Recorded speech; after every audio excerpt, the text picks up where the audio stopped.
अगर किसी इंसान के साथ आपको शादी नहीं करनी, अगर कोई इंसान के साथ आप रिलेशनशिप में हो, किसी इंसान के साथ आप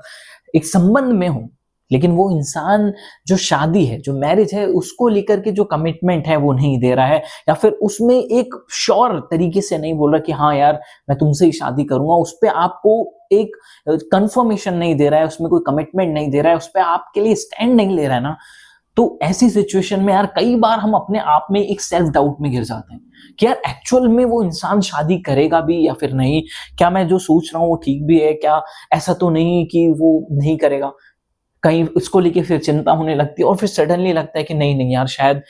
उसको कुछ प्रॉब्लम होगा, और इसी कॉन्फ्लिक्ट से हम अंदर ही अंदर बहुत ज्यादा जूझ रहे होते हैं, लेकिन सामने वाला बिल्कुल अपनी लाइफ में मस्त होता है, भाई खेल रहा होता है, एंजॉय कर रहा होता है, उसको इस चीज से जो हम सफर कर रहे हैं उससे कोई फर्क नहीं पड़ता। तो भाई अगर एक इंसान जिसके साथ आप रिलेशनशिप में हो, एक लंबा समय आपने बिता लिया या अभी बिता चुके हो, उसके साथ एक टाइम स्पेंड कर रहे हो, भाई एक बात बताओ, अगर मैं आपसे दिल से प्यार करता हूं और मैं दिल से चाहता हूं कि मैं हमेशा आपके साथ रहूंगा, और आप भी अगर मुझसे सच में प्यार करते हो,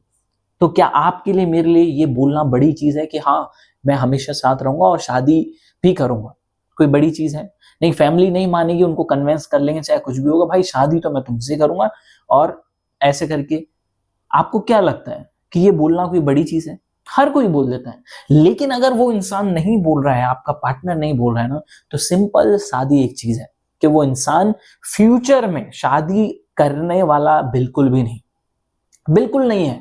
जो इंसान एक कमिटमेंट नहीं दे रहा, जो इंसान आपको ये चीज पर एटीजनेस नहीं दे सकता कि भाई चिंता मत करो मैं तुम्हारे साथ हूं और मैं हमेशा साथ रहूंगा, और जो इंसान सीधा आपके लिए अपने परिवार में आपको इंट्रोड्यूस नहीं करा रहा है, आपके लिए बात नहीं कर रहा है, तो मुझे लगता है ना कि यार ऐसे इंसान से आपको धीरे धीरे अपने आप को अलग करना चाहिए।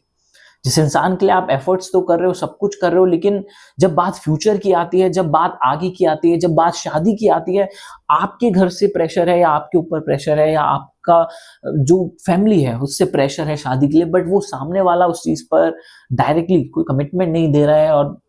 पगलू आपका बना रहा है, या फिर कह रहा है अरे नहीं नहीं बहुत प्रॉब्लम्स है, अरे अभी नहीं अभी ये,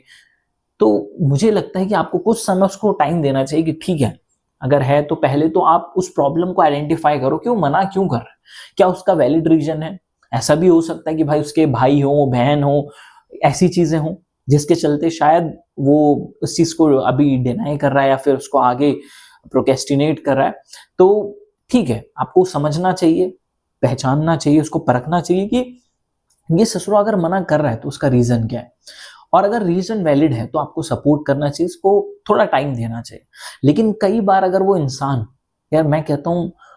अगर वो इंसान बाद में भी करेगा ना, अगर वो इंसान सही है, अगर वो सच में आपसे प्यार करता है, तो डायरेक्टली इजीली आपको बोलेगा कि यार मैं तुमसे शादी करूंगा, परेशान मत हो, और अपनी फैमिली में आपको इंट्रोड्यूस जरूर कराएगा, आपके बारे में बात करेगा, और आपकी भी बात अपने परिवार में जरूर कराएगा। लेकिन अगर एक इंसान सिर्फ उन चीजों को टाले जा रहा है, जिसको टालना एक बहुत बड़ा आपके लिए रेड साइन है, रेड सिग्नल है, तो मुझे लगता है शायद आपको गंभीरता से और सीरियसली इस चीज पर सोचना चाहिए कि क्या रीजन है भाई,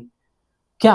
अगर वो सच में प्यार करता है तो किस वजह से वो अपनी फैमिली को लेकर के मुझे इंट्रोड्यूस नहीं करा रहा है, या फिर उनमें उनकी बात मेरे से नहीं करा रहा है, उनके बीच में मेरा स्टैंड नहीं ले रहा है, शादी को लेकर कोई डिस्कशन नहीं कर रहा है। तो पहले इस चीज को आपको आइडेंटिफाई करना है कि भाई एक्चुअल में क्या है, एक्चुअल में उसकी प्रॉब्लम्स क्या है, कहीं ऐसा तो नहीं कि कुछ वैलिड रीजंस है, और नहीं है तो फिर उससे डायरेक्टली आपको बात करना चाहिए। और थर्ड, अगर आपको लगता है कि वो बंदा कमिटमेंट ही नहीं दे रहा कि हाँ भाई चलो पक्का मैं शादी करूंगा, या फिर वो चीजें नहीं कर रहा, तो भाई it's a clear red signal, red sign कि आपको वहां पर रुक जाना चाहिए, या फिर आपको थोड़ा सोचकर एक सही डिसीजन अपना लेना चाहिए।